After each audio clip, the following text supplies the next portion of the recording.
we have seen evidence of voter suppression, anti-American. This is the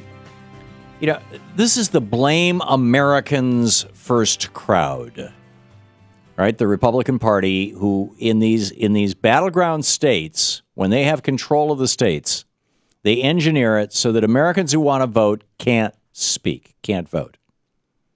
We still don't know what the vote is in Florida. Florida hasn't been called yet. Why? Because Rick Scott. I mean, because down in Florida, they're throwing people off the voter lists. They're making it harder to vote. They're making it more confusing to vote.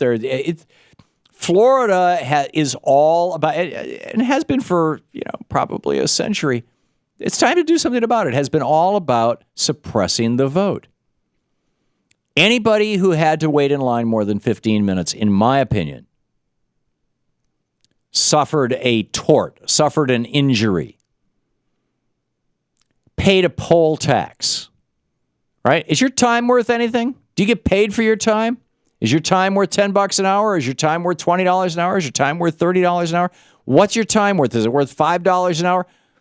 Whatever it's worth, that's the poll tax that you paid.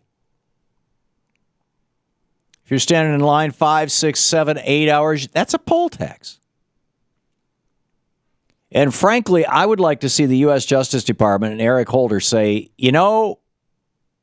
making people stand in line intentionally, this is not an act of God. This is intentional voter suppression. That when that happens, that is a poll tax, and poll taxes are illegal. It's written into the Constitution. It was an amendment to the Constitution. Take out poll taxes. Should not be. Look at the state of Ohio. In 2004, you had lines where people had to stand in line in the John Kerry, George W. Bush election for, in some cases, particularly in inner cities, in African-American areas, in poor areas, in student areas, in elderly areas, in the places where people tended to vote Democratic. Excuse me. What you had over and over again was 2, 3, 4, 5, 6, 7, 8, 10, 12-hour lines. 4 years later, in 2008, 4 years ago, a Democrat was elected Secretary of State. And I'm pretty sure it was a woman.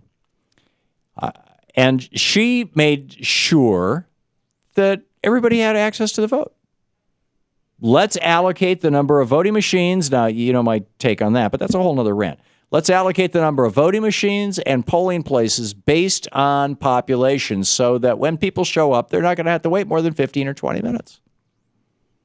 And in the election of 2008, and let's have a few weeks of early voting. Let's have 3 weekends, 3 weeks of early voting. Let's let the steam out of this, balloon, as it were, before it pops. I know I'm mangling metaphors here, but. And in 2008, there were no problems in Ohio. And then John Husted takes over, a hustler, a Republican, a man who committed crimes against democracy, and says, we can't have people voting in poor districts. Took it all the way to the Supreme Court, that he wanted to restrict the ability of people to early vote, that he wanted to force people to stand in long lines, that he wanted to make it harder for people to vote. Because it's called point shaving. They thought that they could just, we can shave 2% off. 2% of the people are just going to say, well, 2% of the total electorate, but maybe 5 or 10% of the electorate in those districts that are heavily Democratic. After the second hour in line, they're going to just say, screw it, I'm out of here. I got to get to work. Or I'm paying a babysitter for this. Or I got to use the bathroom. Or something. I'm hungry. At some point, people say enough is enough. And Husted's plan, him and John Kasich, the plan that these guys had, the former Fox News commentator is the governor of Ohio, the plan that these guys had was, if we can shave off 10% of the vote, or whatever the percentage was that they had in mind, and I guarantee you that they had a percentage in mind. This was done intentionally. In Florida, in Virginia, in Ohio, in Colorado, in those states where Republicans were in charge of the process. If we can shave 10% of the vote off the minority vote, off the poor vote, off the working class vote, off the student vote, off the people on Medicare and Medicaid vote, if we can shave 10% of that off, that's 3% of the electorate. And we were expecting Obama would win by 2.5%. So Romney wins by 0.5 point. This is why Romney was so shocked last night. This is why Karl Rove couldn't believe what he was hearing and melted down on air on Fox News, to the point where other Fox hosts were going, awkward. Because they were like, hey, we took $1 billion from these billionaires and we paid for this damn election. It's ours. Was the position that they were taking.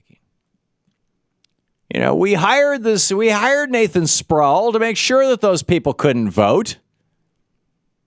And not just him. I'm sure that there was a whole bunch of them out there. We had the party machine out there. We had people signing up, registering Republicans and throwing away registration forms of Democrats. We had people flipping the registration forms. We had secretaries of state going through and purging millions of people in the last 2 years have been purged off the voting rolls. The vast majority of them, people of color, people who are union members, people who live in urban areas, people who go to colleges, people who move frequently, which is a sign that they're probably lower socioeconomic status because they're having to move for their work or looking for work, and they're more likely to vote Democratic. Millions of people taken off the voter rolls. This is not an act of God. This is not an accident.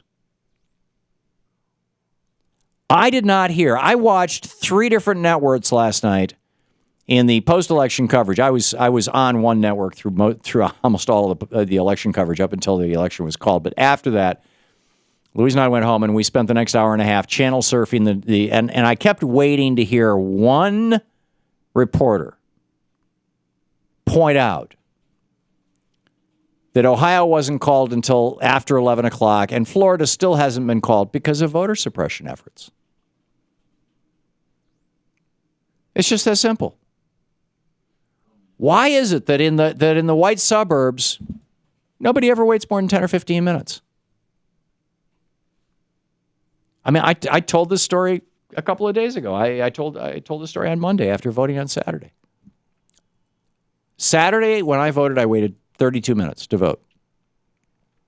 It's twice as long as I think the longest I've ever waited to vote in my lifetime. Because I've never lived in a swing state in a minority area or a working class area.